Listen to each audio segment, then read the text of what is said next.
사랑하는 전남 도민 여러분, 존경하는 서동욱 의장님과 의원님 여러분, 그리고 도민이 행복한 전남도를 만들기 위해 노력하시는 김대중, 김영록 지사님과 관계공무원 여러분, 그리고 모든 학생의 꿈을 소중히 키우고 계시는 김대중 교육감님과 교육가족 여러분, 진심으로 존경의 말씀을 올립니다. 그리고 오늘 도민의 알 권리를 위해서 열심히 일하시는 우리 언론인 여러분께도 진심으로 감사의 말씀을 드립니다.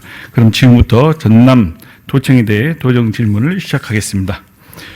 오늘 저는 소상공인의 출산 및 육아 지원 대책, 그리고 광주시와의 상생 협력, 그리고 전라남도의 미래 발전 방향에 대해서 전라남도와 함께 고민을 해보도록 하겠습니다. 먼저 소상공인 출산 및 양육 지원 대책에 대해 질문하겠습니다. 위광한 일자리 투자 유치 국장님께서는 발언대로 나와주시기 바랍니다.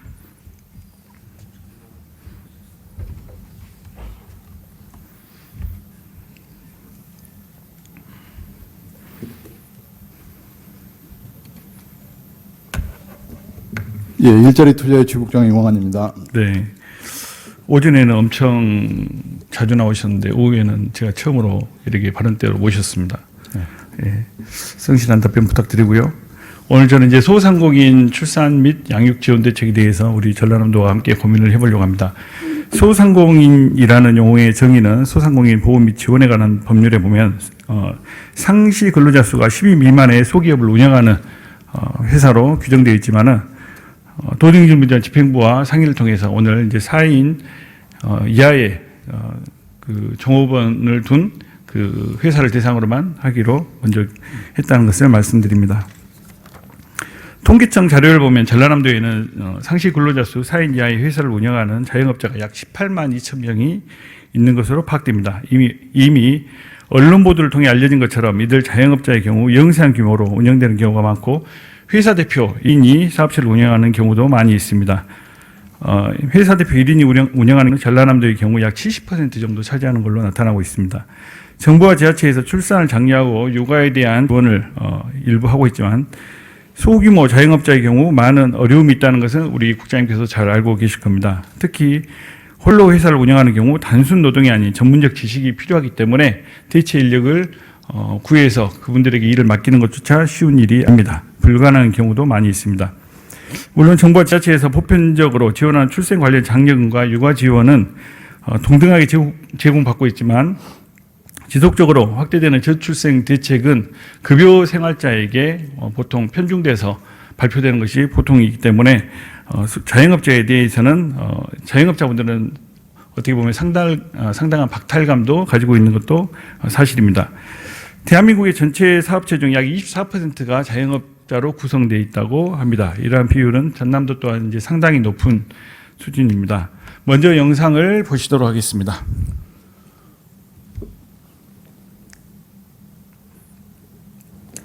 우리나라 저출생 문제의 해법을 고민해보는 연중기획. 오늘은 아예 육아휴직 권리조차 인정되지 않는 사람들 이야기 살펴보겠습니다. 자영업자나 프리랜서처럼 제도적으로 아예 육아휴직 영역 밖에 있는 이들에겐 어떤 지원이 필요할지 이현정 기자가 짚어봤습니다. 우리나라 취업자 5명 중 1명은 자영업자입니다. 그 자영업자 4명 중 3명은 나홀로 사장일 만큼 영세합니다. 아이를 키우기 위해 일을 쉰다는 건 이들에게 녹록지 않은 일입니다.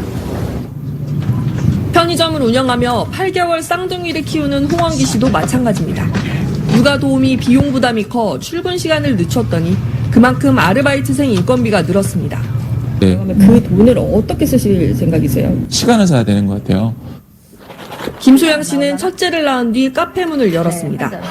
경력 단절로 인해 자영업을 시작했는데 둘째, 셋째를 낳는 과정은 직장 생활을 하던 첫째 때보다 비교할 수 없을 만큼 험난했습니다. 낳기 전날까지 사실 배달 다녔고, 낳고 거의 일주일 만에 복직한 것 같아요. 뭐 임대료나 이런 것들은 계속 이제 소진이 되는 건데, 정말 문을 닫을 수도 없고. 김 씨는 자영업자의 출산과 육아를 위한 맞춤형 지원이 꼭 필요하다고 말합니다. 출산하거나 하는 것, 이제 이런 여성들에 대한 가점제, 뭐 이런 것들도 같이 이루어지고, 매출로만 이제 증빙을 한다거나, 이렇게 되면, 당연히 더 후순위로 밀려날 수밖에 없는 거예요. 네, 다음 표를 보시겠습니다. 정부에서 제도적으로 지원하고 있는 공무원과 그리고 일반 근로자의 출산 지원 제도에 대해서 표로 나타내 봤습니다.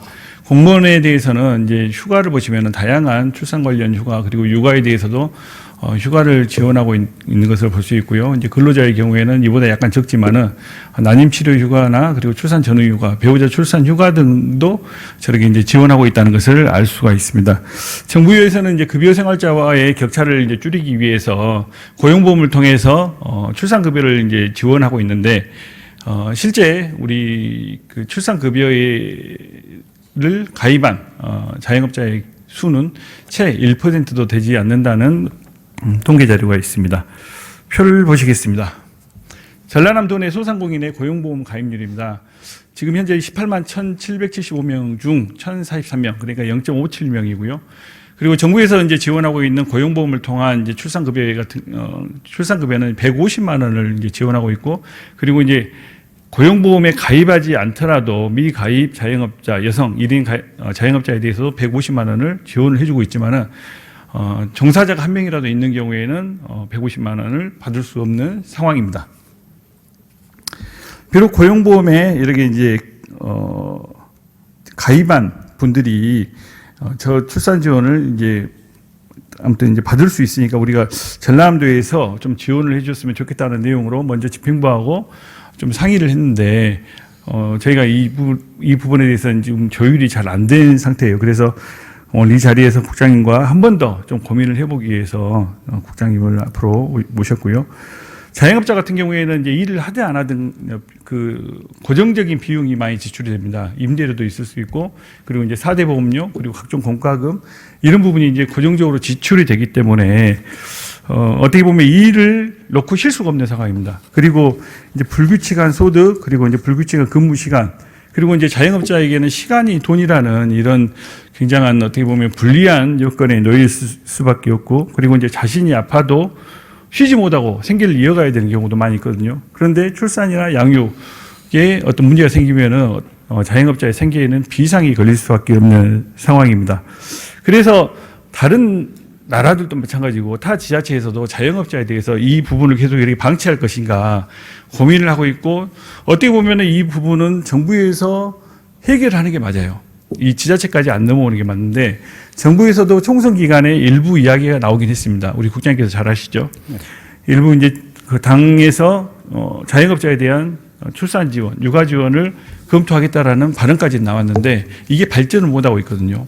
그래서 타 지자체에서 이 부분에 대해서 먼저 이제 선제적으로 한번 대책을 내놓은 것이 있는데, 서울에서는 1인 자영업자와 프리랜서에 대해서 출산급여 90만 원을 별도 지급하고 다태아에 대해서는 170만 원, 그리고 이제 배우자 출산휴가 지원금으로 80만 원을 지원하겠다고 발표했습니다. 그리고 이제 며칠 전에 경상북도에서 소상공인 대체 인력 인건비를 1,200만 원 정도 지원하겠다라고 했습니다.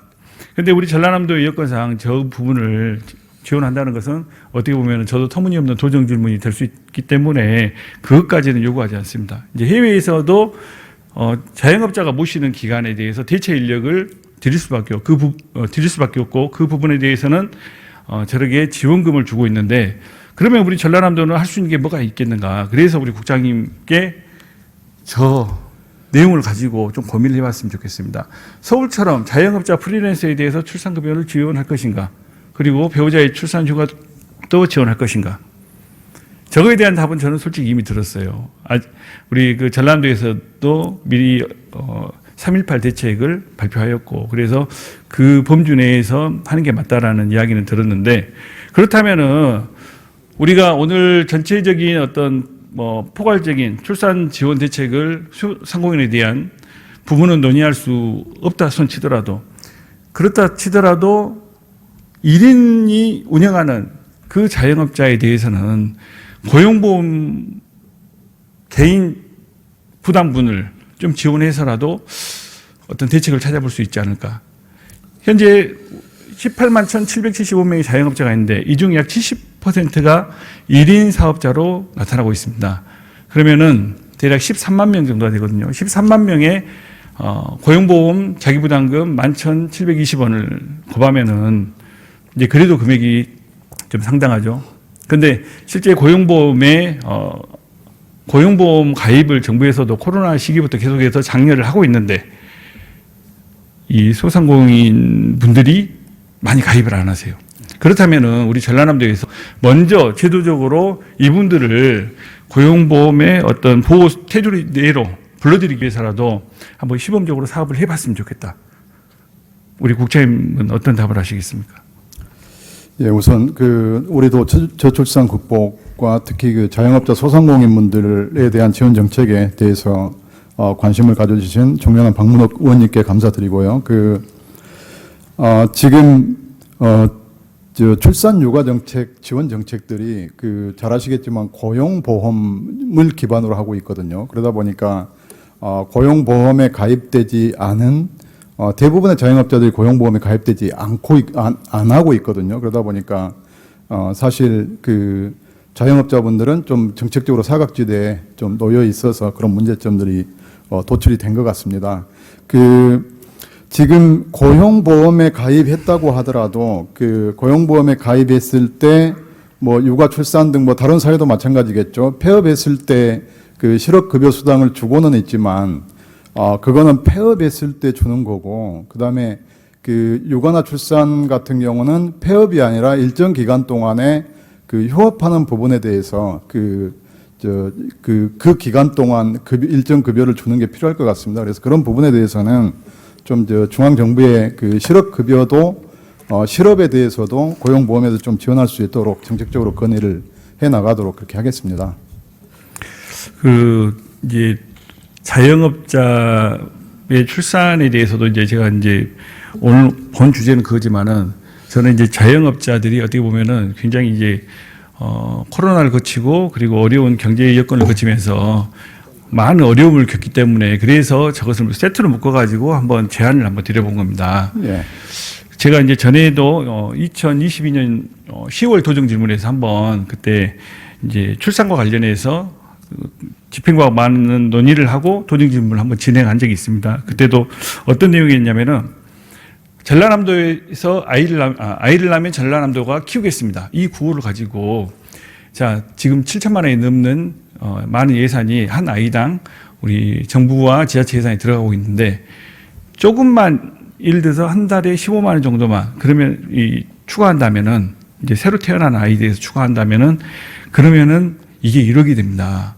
그래서 전라남도에서 이 1억을 먼저 발표하고 그리고 어떤 도민들에게 아이를 낳으면 전남이 키워주겠다는 이런 슬로건을 가지고 홍보를 하면은 그래도 출산율 제고에 더 도움이 되지 않겠습니까? 그랬는데 그때 이제 전라남도에서 거부했어요. 나중에 이제 인천이 발표를 했죠. 근데 이번에 이제 3.18 대책이 나왔더라고요. 어제 같이 논의를 하면서 우리 국장님께서는 3.18 대책에 대해서 이제 계속해서 말씀하시고 저는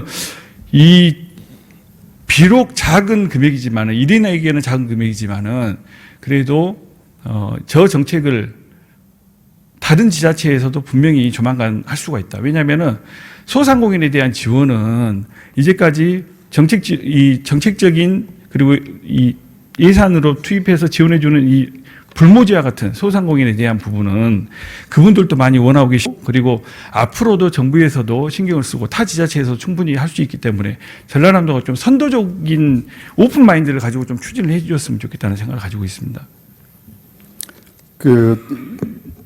위원님께서 지금 소상공인 출산 대책에 대해서만 말씀을 하시니까 그래서 제가 이제 좀 전에 말씀드린 것처럼 약간 더해서 우리 일자리 국장님이시니까 저 부분을 약간 자영업자까지 확대해서 전라남도가 먼저 추진해 본다면은 출산에 대한 지원도 되고 자영업자에 대한 지원도 함께 이루어질 수 있다. 이제 플러스해서 제안을 드리는 거죠. 지금 소상공인에 대한 지원 대책을 지금 출산에 대해서만 얘기하다 보니까 대책이 없는 것처럼 보여서 잠깐만 좀 소상공인 지원 대책을 좀 소개를 드리겠습니다. 지금 현재 올해 중소기업하고 소상공인 정책 자금을 작년에 4,500억 원 지원하던 거를 올해 5천억 원으로 500억 원 늘려서 지원하고 있거든요. 그리고 지역사랑 상품권도 금년도에 중앙정부에서 예산을 줄이면서 6,500억 원 발행 규모인데 거기에 지사님께서 특별히 지시하셔서 우리 도 예산을 추가로 투입해서 3,500억 원 더 늘려서 지금 1조 원 발행 계획으로 있고 그다음에 그 공공 배달 앱이나 상생 배달 앱 그리고 그 스마트 기기 보급 그리고 그 각종 상품에 대한 디자인 개발 이런 것들을 꾸준히 소상공인을 위해서 정책을 하고 좀 전에 있습니다. 말씀하신 부분은 네. 어떻게 보면 융자 부분이지 않습니까? 융자 그리고 외에 제가 저 뒷부분에 말씀드렸던 스마트 기기 보급이나 이런 것들은 그 지원해주는 정책들입니다. 근데 이제 제가 이제 우리 국장님께 드리는 말씀은 출산과 연결할 네. 수 있는 부분 그리고 고용보험을 기반한 출산급여가 이제 있기 때문에 저는 네. 이 정책을 물론 이제 고용보험을 통해서 한번 이뤄보자라는 제안이었죠. 예. 아무튼 이 부분에 대해서는 미리 우리 국장님하고 먼저 얘기를 한 것이 있기 때문에 예. 한 번 더 검토를 해서 저한테 말씀해 주시기를 좀 부탁 말씀드리면서 예, 저도 이 부분에 대한 질의를 마치겠습니다. 예, 그리고 그 우리 방금 위원님께서도 언급을 해주셨지만은 우리 3.18 프로젝트 통해서 0세부터 17세까지 18년 동안에 매월 20만 원씩 지원하는 프로그램이 있거든요. 그래서 그거 운영함으로 인한 좀 재정 부담도 있을 것 같아요. 그래서 앞으로 위원님께서 말씀하신 그 고용보험 관련해서 좀 더 깊이 좀 고민하고 검토하도록 그렇게 그래요. 하겠습니다. 알겠습니다. 감사합니다. 예, 감사합니다. 네. 네, 다음 답변을 위해서 장은범 기조실장님께서는 발언대로 나와주시기 바랍니다.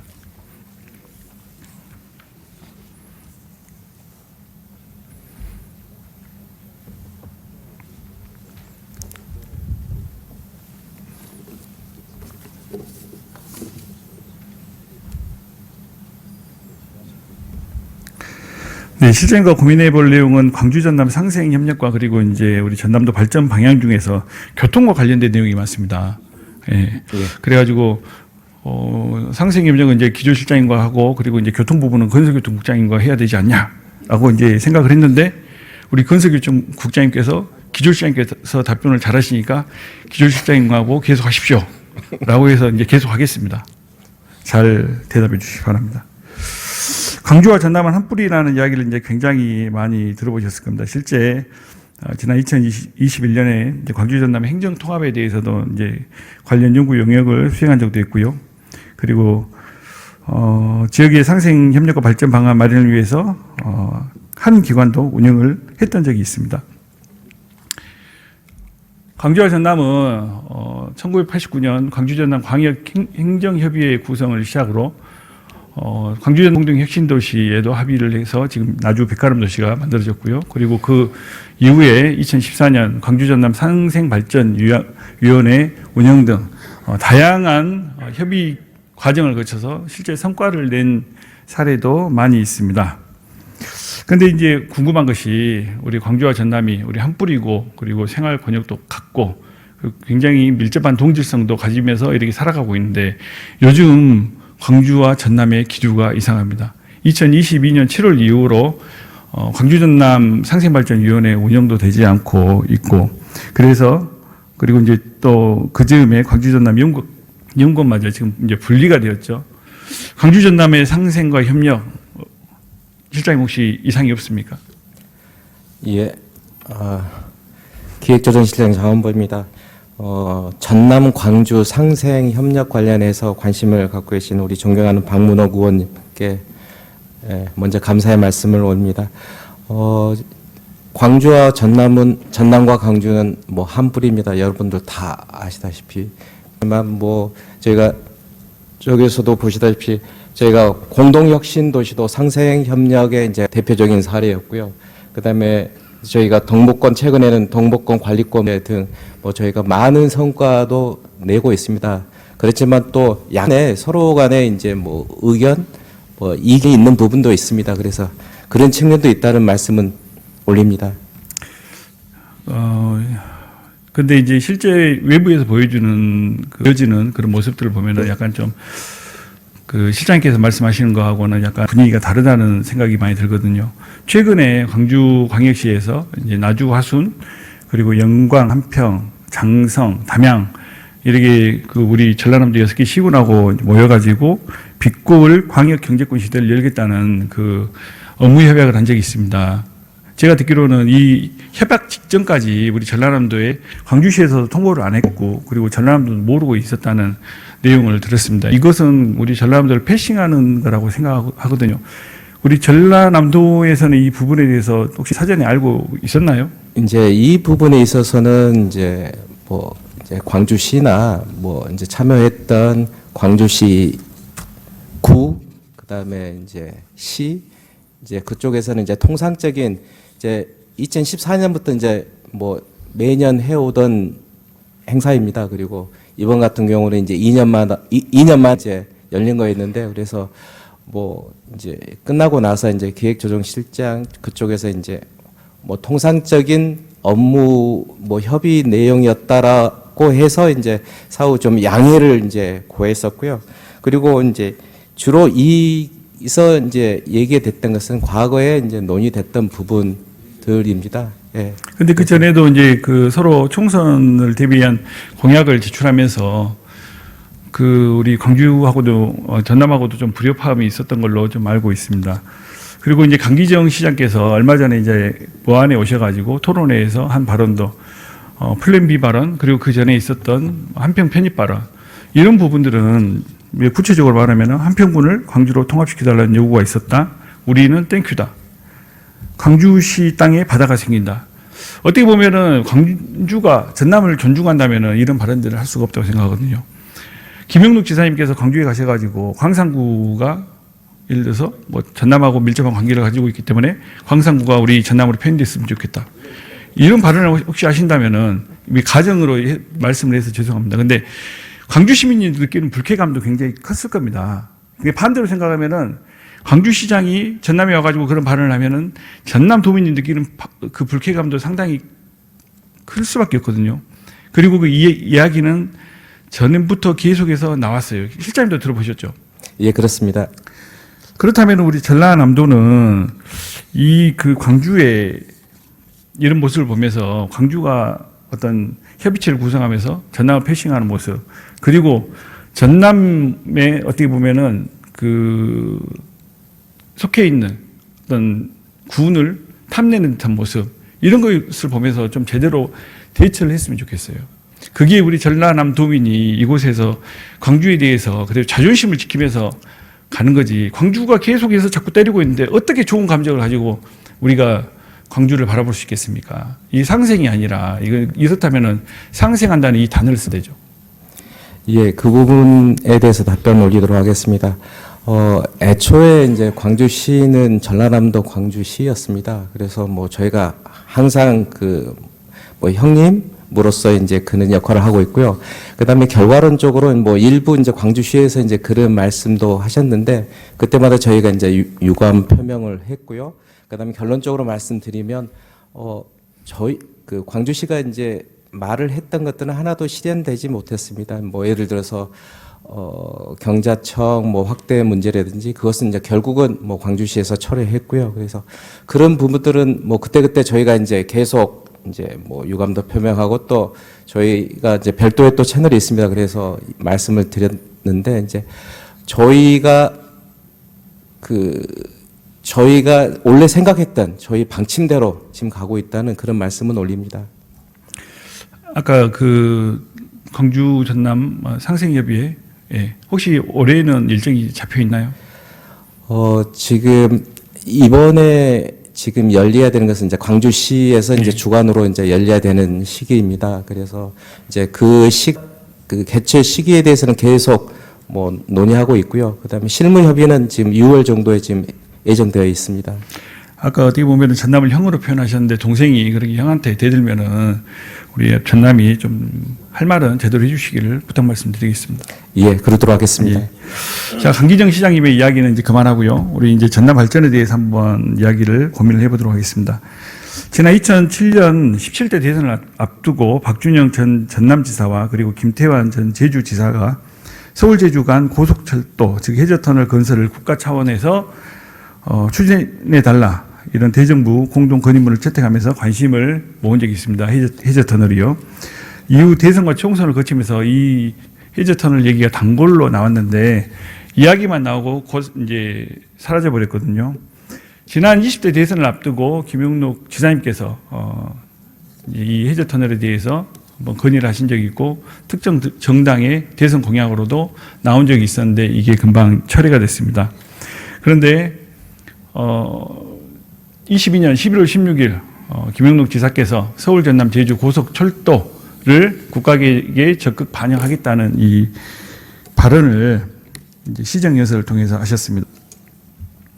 그러면서 저 지도를 그때 가지고 발표를 하셨는데요. 전남도에서 당시 제출했던 자료를 보면 서울에서 출발해서 완도, 보길도를 거쳐서 제주도로 가는 것을 알 수 있습니다. 최근에는 이제 완도뿐만 아니라 해남군에서도 역점 프로젝트로 삼고 이 해저철도 부분에 대해서 계속 논의를 해줄 것을 요구하고 있고요. 저는 근데 이제 지사님께서도 말씀하셔서 이 부분이 상당히 어느 정도 진척이 되고 있겠구나라는 생각을 했는데 건설교통국에서는 이렇다 할 움직임도 보이지 않아요. 그리고 예산에서도 그 해저철도 관련된 예산은 없는 게 사실입니다. 그렇다면은 이게 이제 국가 철도망 계획에 반영을 해달라라고 정부에 건의만 해놓은 상태거든요. 저는 이래 가지고는 이 사업이 진행될 수 없다라고 생각을 하고 있습니다. 그리고 이제 해저철도가 건설이 된다면은 실제 전남으로 봐서는 기회가 될 수 있습니다. 그 매년 약 50여일 정도 제주가 비바람, 폭우 등에 의해서 제주공항이 결항이 되는데 항공편은 1,500편 정도가 뜨지 못하고 있어요. 우리 무안국제공항이 그 제주공항이 대체공항으로 이용될 수도 있고 그리고 계속 늘어나고 있는 제주 관광객을 우리 전라남도뿐만 아니라 경상남도와도 함께 공동으로 이렇게 관광객을 유치해서 우리 지역 발전을 하는 원동력으로도 좀 삼을 수 있기 때문에 저는 이 국토 균형 발전 측면에서 보더라도 이 서울 제주 KTX 노선 솔직히 전에는 반대했어요. 근데 저 노선이 어떻게 보면 전남의 어떤 성장 동력이 될 수 있겠다라는 생각을 갖고 있기 때문에 이 부분에 대해서 좀 적극적으로 추진을 해줬으면 좋겠다는 생각을 말씀드립니다. 예. 어떻습니까? 예, 답변 드리도록 하겠습니다. 이 업무는 저보다 더 우리 건설국장님께서 더 답변을 더 잘 아니, 우리 해주실 거라고 기조실장께서 생각하는데 답변을 더 잘하신다고 말씀하셨어요. 그래서 제가 답변을 잘 하는지 안 하는지 네. 한번 지켜봐 주셨으면 합니다.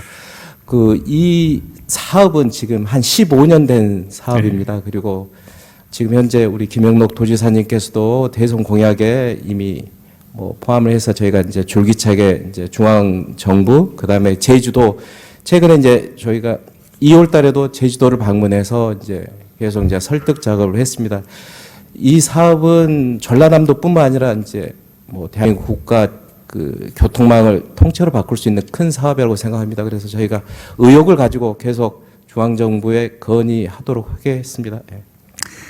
그 제주에서 반대한다고 해서 좀 이게 늦춰지면은 안 되고 그리고 이게 전라남도가 단순히 서울하고 그리고 제주만 설득하는 작업도 해서는 안 돼요.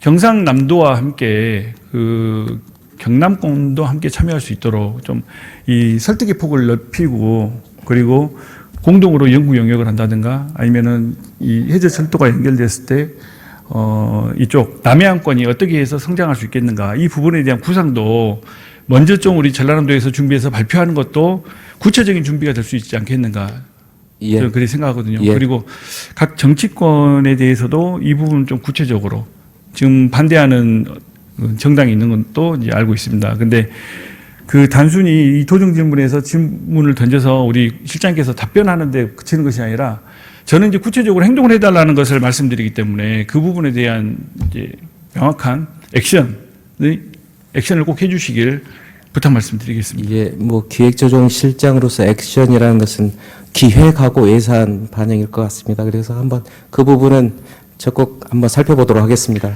네, 알겠습니다. 다음 고민해 볼 내용은 이제 무안공항 활성화 부분입니다. 전부터 이런 생각을 해봤어요. 해저 터널이 건설되면은 우리 광주공항과 무안공항의 그 노선을 우리 실장님께서 잘 알고 계시죠? 예, 그렇습니다. 예. 광주공항 같은 경우에는 2개의 노선 빼고는 전부 다 제주로 갑니다. 제주도입니다. 예. 그리고 이제 우리 무안공항의 국내선도 전부 다 제주고요. 노선을 보면은 지금 저 엄청나게 많은 그 광주공항 노선 중에서 2개만 지금 서울로 가고 있어요. 우리가 추진하는 민간공항 이전의 효과가 만일 제주행 KTX 해저터널이 된다면은 그때는 어떻게 될지 이게 서로 상충될 거라 생각되는데 그 부분에 대해서는 어떻게 생각합니까? 아까 지도를 좀 보여주시면. 보여드리겠습니다. 예.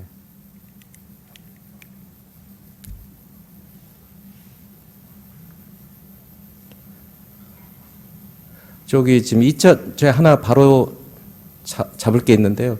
2019년 완도 경유로 구상 변경, 뭐 저희 도에서는 뭐 그런 사실이 없다라는 말씀 먼저 올립니다. 예, 그건 잘못된 것이고요. 그다음 이제 답변 드리도록 하겠습니다. 지금 저희 무안국제공항하고 이제 만약에 이제 KTX 제주도까지 연결되는 게 있으면 서로 상충되지 않느냐 이제 그런 말씀하셨지 않습니까? 지금 저희 무안국제공항은 현재에 있는 일이고요. 그다음에 이제 제주도 가는 KTX는 뭐 그게 10년 뒤, 20년 뒤일지 그건 아직 미래의 일입니다. 그리고 저희에게 지금 중요한 것은 지금 무안국제공항을 빨리 세계적인 공항으로 활성화시키는 게 중요합니다. 그래서 저희가 지금 광주에 있는 국내선 민간 노선은 빨리 저희가 이제 통합 이전하려고 지금 노력하는 것입니다. 그래서 통합 이전이 된다 하면 이제 광주 이제 무안공항이 활성화되고 그다음에 그 근처가 이제 뭐 급속도로 개발될 거라고 생각합니다. 그래서 제가 이제 말씀드린 것은 두 개의 프로젝트가 지금 무안국제공항은 현재 발전돼야 되는 사업이고 그다음에 이제 제주도 KTX는 20년 뒤, 30년 뒤의 일입니다. 그래서 아직까지는 두 개가 어떤 경쟁 관계는 아니라고 보여집니다. 실장님께서는 왜 제가 광주공항에 대해서 그런 의도를 가지고 이렇게 이 질문을 던졌을까라고 생각하고 답변까지 그렇게 다 하시네요. 이제 뭐 두 개 경합이라고 말씀하셔서 예. 이게 이제 토정 질문이 끝날 때쯤 되면 왜 제가 이 질문들을 이렇게 장황하게 하는지 나중에 뭐 아시겠지만은 그래요. 무안공항 활성화에 대해서 우리 전남도에서 많은 노력을 했습니다. 올해 이제 작년과 올해 무안공항 이제 국제선 그리고 국내선이 좀 많이 늘어나면서 이제 4월까지 15만 명 그리고 올 하반기까지 약 45만 명의 이용객이 무안공항을 이용할 걸로 이제 생각하고 있습니다. 모두가 다 아는 얘기지만 지난 2016년 제5차 공항개발 종합계획에서 광주공항을 무안공항으로 통합 이전한다라고 발표했고 그리고 21년 고시에서는 군공항과 연계하는 방향으로 변경이 되었어요. 실장님 저는 이것도 우리 전라남도에서 어떻게 보면은 잘못된 대응으로 이 정책이 바뀔 수 있는 빌미를 줬다고 좀 생각하거든요. 이걸 바로잡는 그런 구상은 혹시 안 하고 계십니까? 그러니까 광주 공항을 무안국제공항으로 옮긴다. 그것은 뭐 바람직합니다. 그리고 지금 당장 옮겨야 됩니다. 근데 이제 나중에 군공항과 연계해서 단서가 들어가지 않습니까? 군공항으로 지금 이 단서가 지금 걸려 있습니다. 이것은 저희가 봐도 잘못된 것이라고 생각됩니다. 그래서 계속 이 부분은 저희가 국토부에 공항 기본계획 수립할 때 이건 빼는 것으로 계속 지금 협의하고 있습니다. 그래서 이제 우리 건설교통국에 물어봤는데 이 관련해서 조금 전에 이제 철도를 얘기하고 지금 이제 공항을 얘기하지 않습니까? 근데 그 팀장님 한 분 계시고 이제 직원분이 4분 계세요. 이 규모가 저 막대한 해저철도 그리고 저 어마어마한 무안 국제공항 활성화 이 업무를 하기 위해서는 인원이 담당 국에서도 너무 적지 않은가. 그리고 우리가 보기에도 굉장히 적은 인원이거든요. 이 증원과 이 조직을 분리할 필요가 있다고 생각하는데. 지금 철도하고 도로하고 지금 이제 하나의 그러죠. 팀에서 하고 있는데요. 이제 그런 측면이 있습니다. 그리고 또 별도로 지금 저희가 무안공항 활성화 추진단을 또 별도로 운영하고 있습니다. 그래서 이제 광주공항 이전 문제가 어느 정도 이제 좀 해결되면 지금 저희 있는 TF 추진단을 아마 이제 건설국으로 다시 돌려보내서 그래요. 충분히 공항 활성화 그다음에 철도 활성화 이룰 수 있도록 그렇게 뭐 추진해 보도록 하겠습니다. 알겠습니다. 내년에 12월이죠. 호남고속철도 2단계 사업이 이제 내년에 완공이 됩니다. 그렇다면은 우리 무안국제공항으로서도 발전의 전기를 맞는 크나큰 사건이고 그리고 광주와 무안공항의 심리적 체감거리는 굉장히 줄어들 수 있는 아무튼 우리 무안공항의 발전을 위해서 굉장히 좋은 시기가 왔다고 생각하고 있거든요. 올해 항공사 노선 확충을 위해서 굉장히 고생을 하셨는데 이 부분에 대해서 좀 더 많은 지원을 해서 우리가 그때 저기 호남선 KTX가 개통이 되었을 때 그때도 이 노선이 많이 차 있지 않으면은 이용객이 또 줄어들 수밖에 없고 결국에는 무한공항 활성화는 더 늦춰질 수밖에 없습니다. 이 부분에 대한 예산 지원도 우리 기조실에서 적극적으로 반영해 주실 것을 좀 부탁 말씀드리겠습니다. 저희 그 올해 예산 이제 국고에서도 공사비 부분은 충분히 반영됐고요.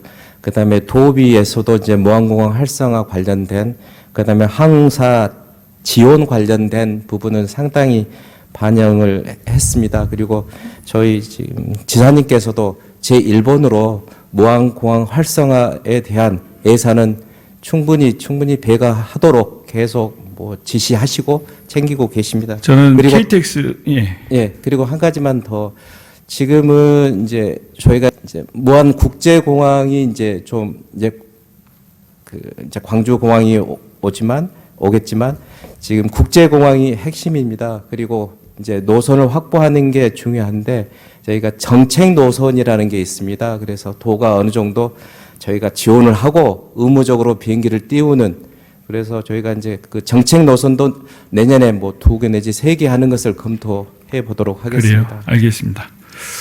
다음은 이제 전라남도의 도로망에 대해서 고민을 같이 한번 해보겠습니다. 2022년 국토연구원 정책자료집에 김찬호 중앙대 교수 칼럼 중에서 요약 발췌를 해봤습니다. 제가 좀 읽어드리겠습니다. 고대 그리스에서 도시의 규모는 주변의 농경지로부터 공급받을 수 있는 식량의 양에 의해 정해졌다고 한다. 그러나 기원전 4세기부터 로마는 제국 전체를 연결하는 많은 도로를 건설해 사람과 물자를 끌어들여 인구 100만이 넘는 도시를 만들 수 있었다. 자본주의는 이전 사회의 모든 것을 바꿨다. 기계를 이용하여 공장에서 대규모로 상품을 생산하고 공장은 원료와 상품의 생산에 유리한 도시로 집중하였다. 경쟁력이 강한 도시는 주변에서 인구와 자원을 끌어들이고 몸집을 불린 대도시는 일자리, 도시 서비스 등의 조건을 갖추면서 흡입력이 점점 더 커졌다.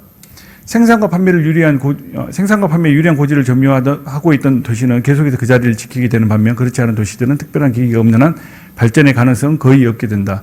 이 차이를 그대로 둔 채 도시의 연결성이 높아지면 그 결과는 뻔하다.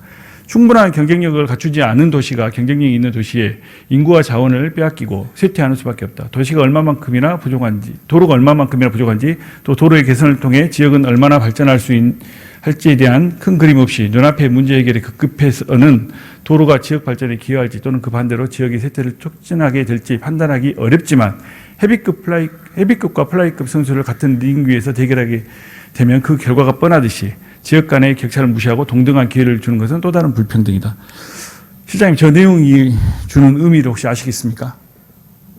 아마 그 중심지 이론 관련해서 아마 말씀하신 것 같습니다. 네, 도로가 인근 지자체, 특히 대도시와 그 인근에 있는 중소 시군이 대도시로부터 받을 수밖에 없는 그 영향력에 대해서 이제 그 칼럼에서 말하고 있고요. 그만큼 도로가 굉장히 중요한 역할을 하고 있습니다. 우리 전남에서도 도로 확충을 위해 많은 그 노력을 하고 있는데 전라남도에서 지금 이제 확충 계획 중인 도로를 표로 그림으로 띄워봤습니다. 지금 현재 맨 왼쪽에 보면 광주 전남 아우토반 그리고 이제 영암에서도 그 아우토반과 연결된 영암 진도 고속도로를 건의하고 있고요. 그리고 이제 가운데 파란 라인은 광주 진도 고속도로는 현재 진행 중이고요. 그리고 2단계로 광주와 안도를 연결하는 고속도로를 구상 중에 있습니다. 그리고 고흥에서는 광주 고흥 고속도로를 연결하고 있고요.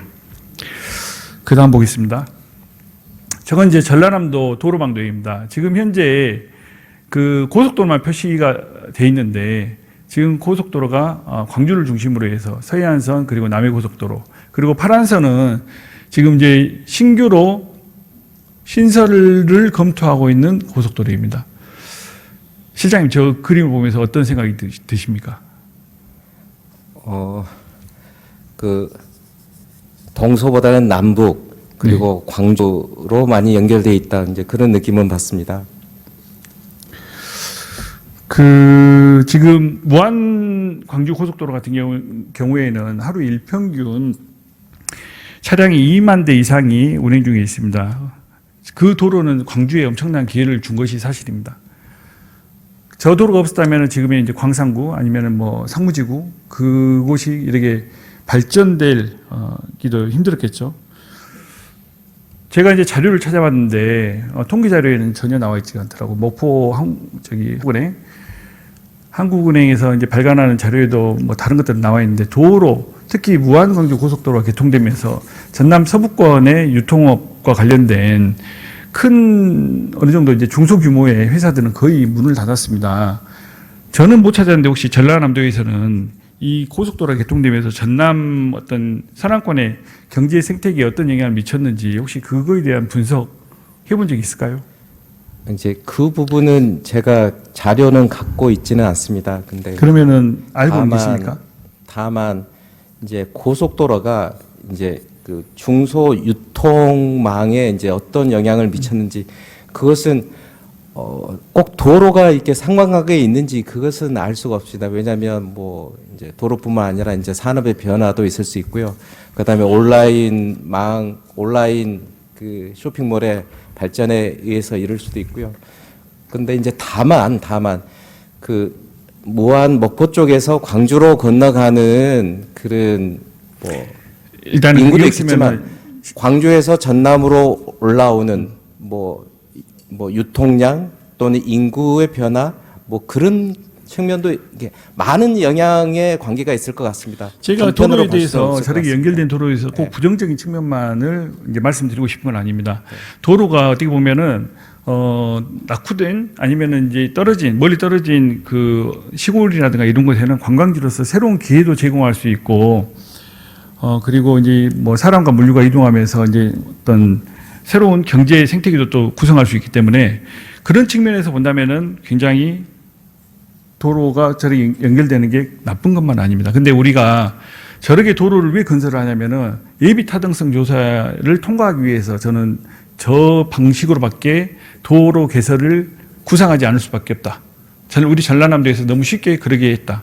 왜냐하면 광주하고 연결해야지 그 유동량이 나오거든요. 그래야지 경제성이 나오고 그래야지 국가로부터 예산을 지원받아서 도로를 건설할 수 있기 때문에 자꾸 광주하고 연결한다 이거예요.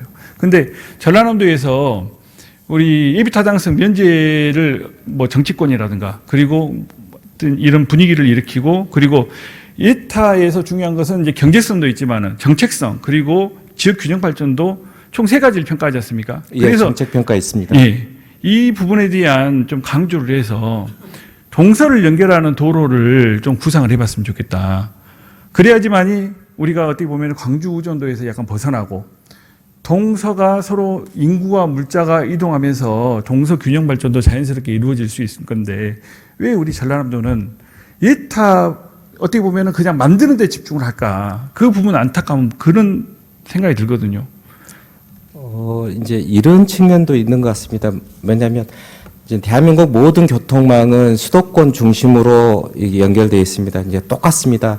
이 광주 전남 전에는 이제 전라남도 아닙니까? 전라남도의 가운데가 이제 광주시였습니다. 그래서 광주시의 그 인구와 그다음에 물동량이 나갈 수 있는 그러니까 광주시를 중심으로 해서 이제 방사형이 이제 과거에 형성이 됐었고요. 그다음에 이제 최근 들어서 뭐 이제 이 도청이 이제 이게 서부권으로 오므로 해서 동서의 필요성 이제 그걸 느끼고 있습니다. 그래서 다만 저희가 이제 전라남도 중부 횡단 고속도로의 필요성은 느껴지고 있고요. 이제 그 부분에 있어서는 저희가 계속 필요성과 타당성을 이제 뭐 계속 뭐라 그럴까요? 좀 준비하고 있다는 말씀은 올립니다. 그래요. 시장님 답변 감사합니다. 예, 들어가셔도 좋습니다. 질문이 좀 더 남아있죠. 지사님께 하겠습니다. 그렇겠습니다. 예. 예. 지사님께서는 발언대로 나와주시기 바랍니다. 원래 지사님은 예정이 없었는데 다른 분들이 다 지사님을 발언대로 나오시게 하셔서 저도 앞으로 나오셔서 말씀을 좀 들어보도록 하겠습니다. 저는 도로가 어떻게 보면 인구 그리고 물자의 이동에 있어서 중요한 영향을 미치고 그 넘어서 어떤 발전에 굉장히 많은 영향을 미친다고 생각합니다. 이것은 다른 지도입니다. 가운데 제가 빨간색 하나 그어봤습니다. 우리 동서의 균형 발전을 위해서 지금 현재 뭐 영암, 광주, 아우터반도 이제 건의해 놓고 하지만은 이 무안에서 출발해서 나주, 화순을 지나서 보성 쪽으로 연결되는 저 고속도로 신설, 다른 의원님들께서도 지속적으로 전에 좀 제안을 드렸습니다. 근데 아무 움직임이 없어요. 저 고속도로가 오히려 전남에 더 필요하지 않는가. 그래서 동서를 연결시킬 수 있는 저 도로에 대해서 관심을 가져주시기를 좀 부탁 말씀드리겠습니다. 예, 존경하는 박문옥 의원님께서 도로 상황에 대해서 좋은 말씀을 해주셔서 감사합니다. 아까 기획조정실장이 설명은 드렸습니다만은 이제 광주를 중심으로 한다 하고도 하지만은 광주하고 결국 호남고속도로가 연결되어 있기 때문에 결국 저쪽을 거쳐서 중앙하고 연결되는 것이고, 그 다음에 목포에서 광양까지 고속도로가 있는데 그 고속도로들하고도 다 이렇게 격자형으로 연결되어 있을 수 있는 도로이기 때문에 지금 고흥까지 고속도로, 완도까지 고속도로, 진도까지 고속도로는 건설할 수 있다 하면은 꼭 필요한 지역 발전 대책이 된다 이렇게 말씀드리고요. 방금 무안하고 지금 저쪽에 보성 화순 저쪽으로 연결하는 우리 전라남도 중간을 관통하는 저 도로도 사실 예전에 광양 목포 간 고속도로를 할 때 저 노선도 검토했습니다만은 인구가 아래쪽에 많아가지고 아래쪽으로 이렇게 고속도로가 났는데요.